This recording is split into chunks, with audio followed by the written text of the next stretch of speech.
Hello, everyone. You're listening to Unlocking Greatness podcast with Zenja Glass. I wasn't planning on going live today or, in this case, posting anything, but I just left church service and my heart has been greatly moved.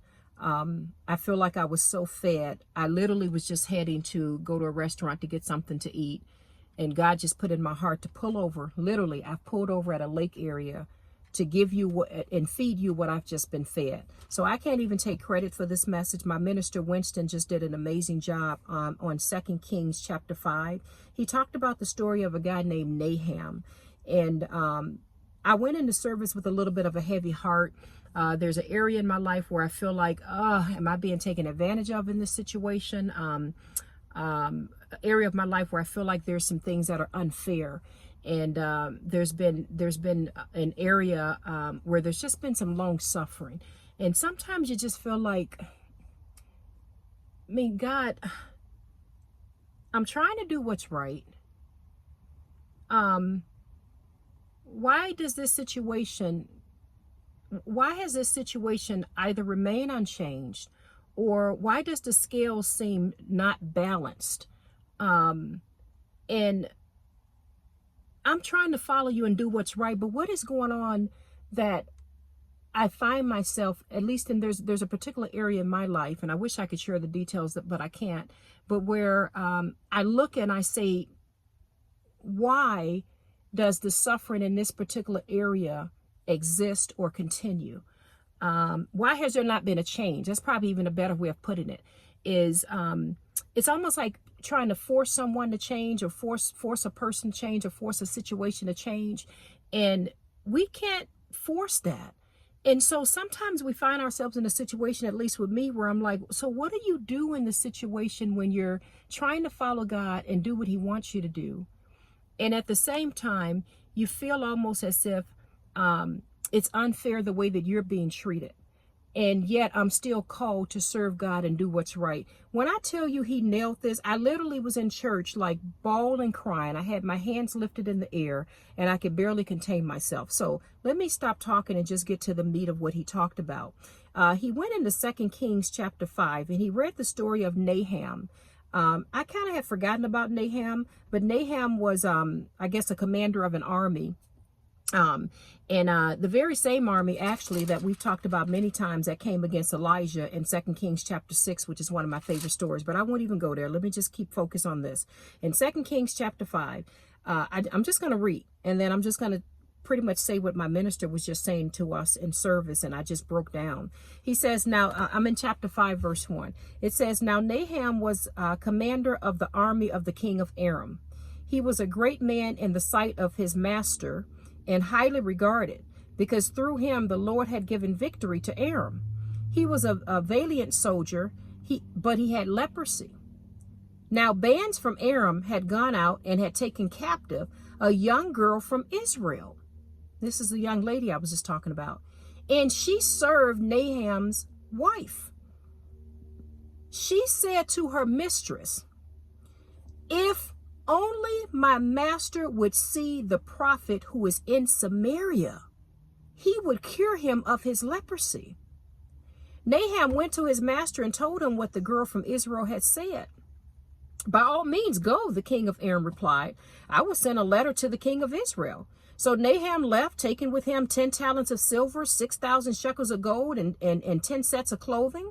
The letter that he took to the king of Israel read, with this letter, I'm sending my servant Nahum to you so that you may cure him of his leprosy. As soon as the king of Israel read the letter, he tore his robes and said, am I God? Can I kill and bring back to life? Why does this fellow send someone to me to be cured of his leprosy? See how he is trying to pick a quarrel with me? I'm in verse 8 now. When Elijah, the man of God, heard that the king of Israel had torn his robes, remember Elijah the prophet, he sent him this message. Why have you torn your robes? Have the man come to me, and he would know that there is a prophet in Israel. So Nahum went with his horses and chariots and stopped at the door of Elijah's house. Elijah sent a messenger to him to say to him, go, wash yourself 7 times in the Jordan, and your flesh will be restored, and you will be cleansed. But Nahum went away angry and said, I thought that he would surely come out to me and stand and call on the name of the Lord his God, wave his hand over the spot and cure me of my leprosy. Are not, I don't have my glasses on, Abana and I think it says Pharpha, the rivers of Damascus, better than any of the waters in Israel? Because the Jordan, that river, just so you know, where he told him to go wash himself, was not considered a clean river at all, just so you're aware. Could not wash in them and be cleansed? So he turned and went away and went off in a rage. Naham's servants went to him and said, my father, if the prophet had told you to do some great thing, would you not have done it? How much more then will he tell you when he tells you, wash and be cleansed? So he went down and dipped himself in the Jordan River 7 times, as the man of God had told him. And his flesh was restored and became clean like that of a young boy. Then Nahum and all his attendants went back to the man of God. He stood before him and said, Now I know that there is no God in all the world except in Israel. Please accept now a gift from your servant. The prophet answered, as surely as the Lord lives, whom I serve, I will not accept a thing. And even though Nahum urged him, he refused. Now, my minister did an amazing job putting the focus of this story on this young girl. He said the part that we skip is, there's only a few verses said about her, but if you think about it, it says in verse, let me get my glasses here. In verse 2, now bands from Aram had gone out and had taken captive a young girl from Israel, and she served Nahum's wife. She said to her mistress, if only my master would see the prophet who is in Samaria, he would cure him of his leprosy. And my minister posed a question, and this is when I just started breaking down. Why did that girl even bother to help him? My God. If she had been taken captive, and I'm sure she had dreams to live her life and do her thing, and now she's in a different land and taking care of this woman or, mistress or what have you, why did she not have a hardened heart, blame her circumstances, blame her situation, focus by replaying the tapes over and over and over again of what had happened to her, how badly that she had been treated to be pulled away from her family? Why didn't she stay in that mode like, I don't care 2 cents about helping him? What do I gain in the least bit when he has taken me captive? What do I gain by helping this person? Why did she open her mouth and even say, and I'll quote it again, if only my master would see the prophet who is in Samaria, he would cure him of his leprosy? Why would she bother?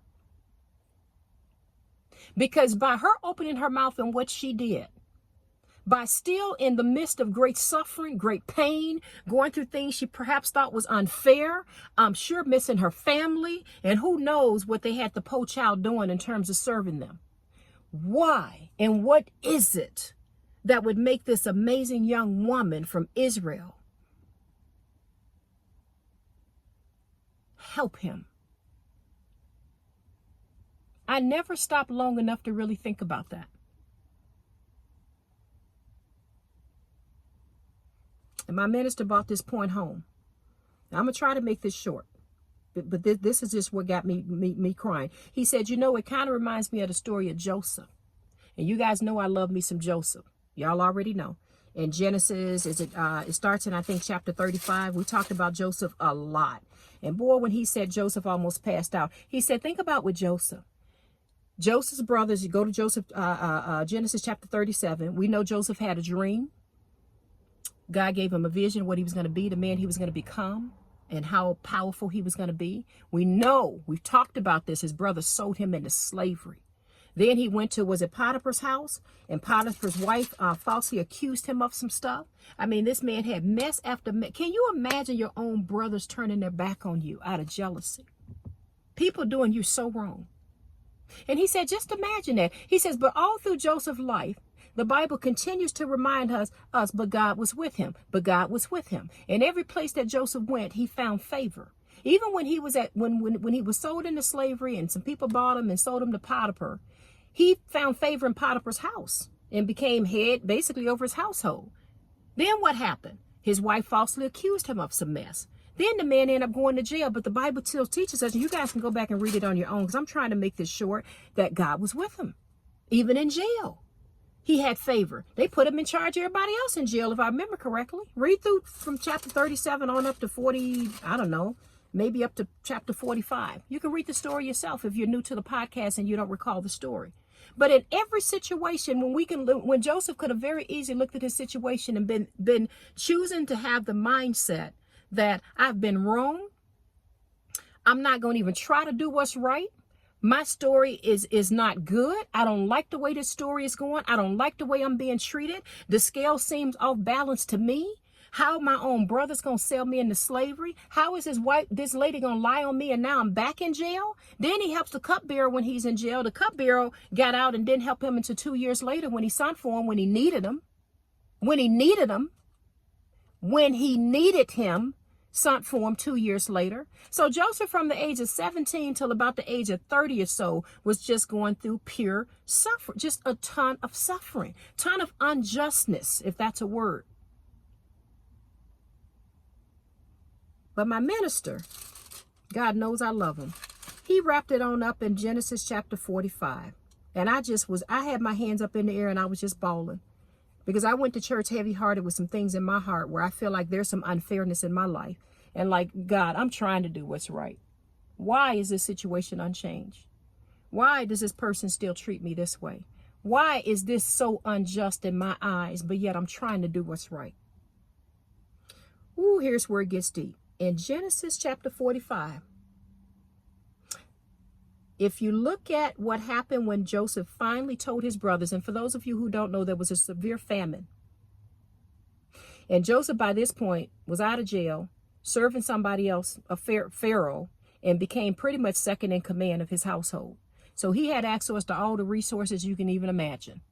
Favor was with this man every which way he went, despite the circumstances and despite how bad things were and how he was treated and how unfair it was. Joseph chose to go with God's story instead of his own story. What's our story? And that's when my minister starts saying, he says, we get to decide what story we want to believe. What story that we choose to I forget the word he used, but what story do we choose to hold on to? Am I going to hold on to the story of all the times I've been mistreated? All the times that especially with some mess that I've been through, and I'm sure you guys can relate, unfairness and mess you're going through? Or am I going to hold on to the story of, but the things I went through, look how God turned around and worked these situations out, and look what he did for me in my life as a result of that. So here's where I'm going. In Genesis chapter 45, Joseph, by the time there was a famine, severe famine, so bad that his same brother, same family that sold him into slavery, had to come all the way to where he was. I think it was in Egypt. Had to come all the way to where he was to buy some food. And I'll save you all the details, but bottom line, if Joseph didn't help them, they probably would have died because the famine was just that severe. And Joseph couldn't hold back anymore. He was holding back tears. And I'm going to pick it up in Genesis 45, verse 1. It says, then Joseph could no longer control himself before all his attendants, and he cried out, have everyone leave my presence. So there was no one with Joseph when he made himself known to his brothers. And he wept so loudly that the Egyptians heard him, and Pharaoh's household heard about it. Joseph said to his brothers, I am Joseph. Is my father still living? But his brothers were not able to answer him because they were terrified at his presence. I'm sure they were. Last time I heard from you, we sold you into slavery when you was about 17 years old. Surely you're going to pay us back for what we did. Surely you're going to pay us back for what we did. I'm in verse 4. Then Joseph said to his brothers, come close to me. When they had done so, he said, I am your brother Joseph, the one you sold into Egypt.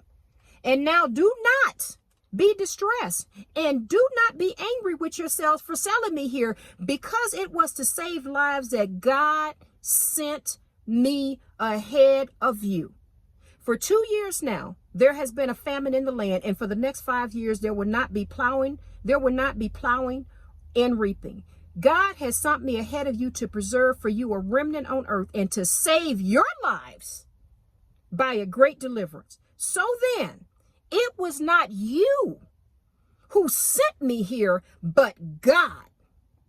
And then Joseph went on to say, go get my father, bring them all back, and took care of his whole family. Now I'm going to go back to this young lady. By this time, I was just losing it in church, as you can imagine. This young lady that was in, what did I say, 2 Kings chapter 5? I can't even find it.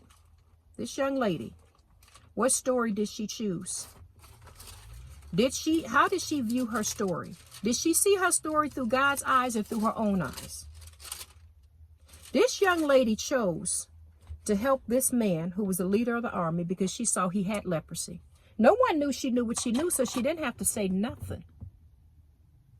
And she opened her mouth and said, and I'm back in 2 Kings 5, verse 3. I'm about to wrap this up. If only my master would see the prophet who's in Samaria, he would cure him of his leprosy. And this man went on and listened and did what the girl said. A young girl, imagine the commander of an army, listened to this young girl and took his butt where he needed to go and got healed. I won't even touch on the fact that he was too arrogant and prideful at first to get into the Jordan River, basically saying, aren't there better rivers I should be in? I'm paraphrasing, of course. But when he finally humbled himself and God humbled him and he did what the prophet told him to do, you saw his butt was healed. What story did this girl choose to go with? My minister said something and I just started bawling. He said, we got to stop playing God. He said, because we think people should act a certain way and treat us a certain way. And we got to stop trying to force people to change and be who we want them to be so that our lives can be as we think it should be. Sometimes they just doing what the heck that they're supposed to be doing so God can make the moves in your life because God sent you. He sent you ahead. I talked to my minister after church, and I can't go into details about some of the things we talked about because he knows some other things going on in my life. And he said something to me, and I was just a ball, and y'all just would have been like, Lord, what's wrong with Z today? And he said, Z, with all the things that you've been through, and he said, especially in the last 10, 12 years, some of the things I know that's going on, many things that you all are not even aware of. He said, look at who you are now. He said, do you think that you would have the impact that you're having now and be the woman you are now if you were not and had not gone through some of the most major storms that most people can't even survive in these past 10, maybe 10, I think it's been about 12 years now. And I looked at him and I broke down. And he said, because I knew you before things got really, really, really bad. And he says, it's not that you didn't love God. I think, you probably would have still been leading Bible study and doing your thing or what have you. But there was really nothing that really major, at least at that time, that was kind of happening or shaking you to go higher. He says, God sent you. If you can just start off each day with God sent me. God sent me. Now, does that mean that God want you being, abused or God want you being, horrible things happening to you? No. But if we have the mindset that God knows what he's doing and I got to trust him with my story, then glory be unto God. I said to my son the other night, this will be the last thing I say because I really want to wrap this up. My 17-year-old, he'll be 18 in just a few months. And I'm trying to read a scripture with him every night. And we read Psalm 23. And when we got to the point where he said, thou preparest a table before me in the presence of mine enemies, thou anoint my head with oil. I told my son, I said, hold on, son, stop right there, stop. And I said, because when he reads the passage, I try to ask him, what does it mean? I said, baby, what does that mean? What does that mean? He's like, Mama, why are you being so dramatic? Because I just get excited about the word of God. And so he started laughing. And I said, baby, stop right there. Because he said, he prepared a table before me in the presence of my enemies. I said, what does that mean? He said, Mom, I guess for me, it just means, I don't know, I guess at some point we may be before the very people that did us wrong or whatever. I says, yeah. And I go, what does that next verse say? Thou anoint my head, my cup overflow. Why is it overflowing? I said, son, can God trust you to do what's right, even in the presence of your enemies? Can he trust you to be humble? That don't mean you got to be best friends with them and hang out with them and let them hurt you again. I want to make that clear. But I said, but can he trust you to still take care of them if they need you to? Share your faith with them if they need you to. Look at this young girl and what she did. You just took me from my family, and I got to sit here and wipe butts and take care of this woman, or whatever she may have been doing. I don't know. I'm paraphrasing. I'm imagining. I ain't got to say nothing. Keep your leprosy. And what did she do? She turned around and said, if only he'd go to such and such, he can get taken care of. What did Joseph do? I know you did me wrong, but the story I choose to believe is God sent me ahead. God allowed this to happen so I can be who I am right now. That's the story I'm going with. So yeah, I know I can take you out right now, especially for what you did for me, what you did to me. You did me wrong. But now you need me. And because God sent me ahead and took care of me and had favor on my life, I'm not going to treat you as you think as you deserve to be treated. I'm going to still show you favor, and I'm going to feed you. My God. My God. I couldn't even sit in my chair. Now, my minister didn't say all that extra point I just said. That's just me adding my 2 cents onto it. I couldn't even sit in my chair. God sent us. God sent us. God sent you. That situation in your life that seems unjust, unfair, I get it. God knows I get it. I wish I could be very frank and open about some mess. But can you trust God with your story? Can you trust how that story gonna end with you?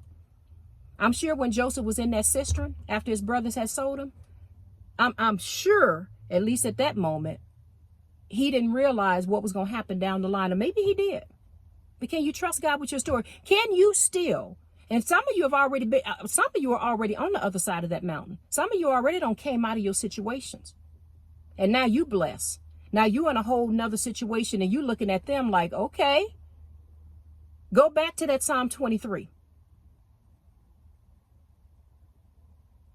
God sitting you in the presence of your enemies. You at the head of the table. Can he trust you to walk in humility? Can he trust you to still give? Again, that don't mean being best friends with him again. Can he trust you to still love him? Can he trust you to still pray for those who persecuted you? For those who feel they on the other side of that mountain?